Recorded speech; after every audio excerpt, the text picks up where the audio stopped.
Flash flooding is impacting Brisbane roads as ex-tropical Cyclone Alfred continues to bring heavy rain across parts of southeast Queensland. The system is weakening as it moves inland, but widespread flooding remains a major concern as river systems across both affected states continue to rise.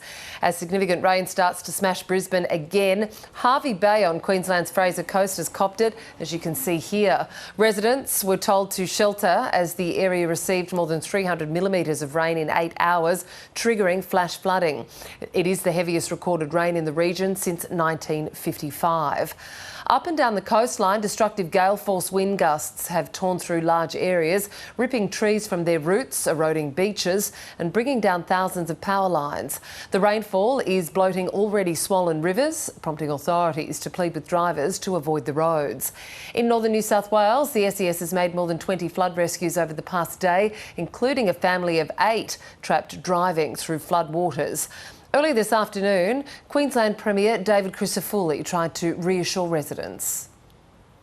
I want to assure Queenslanders that our resolve from one end of the state to the other, who in the last month have been hit with a series of challenges, our resolve to see that job through and to make sure that this great state gets back on its feet will be unwavering, and we'll be here for the long haul.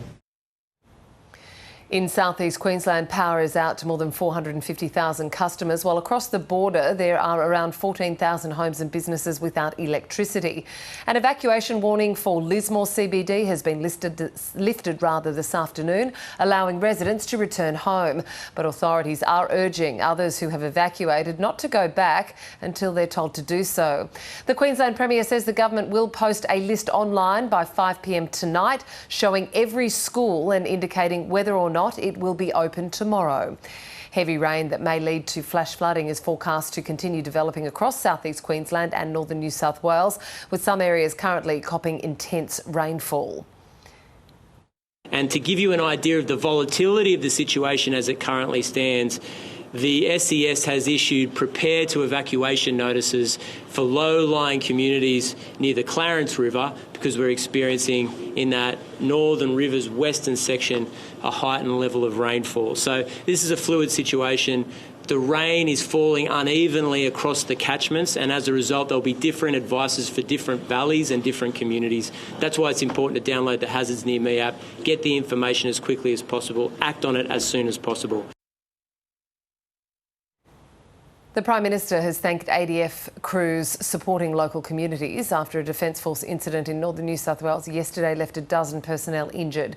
2 Army trucks, each carrying 16 staff, had been doing route clearance work on roads outside Lismore. Officials say one Army vehicle rolled several times off the roadway into a paddock, which then led to the second vehicle rolling in an attempt to avoid it. 12 of the soldiers are still in hospital, 2 in a serious condition. These men and women are heroes who are on their way to help people in need.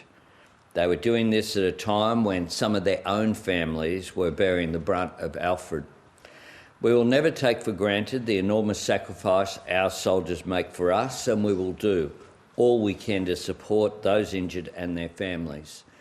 We thank them for their service yesterday, today and every day.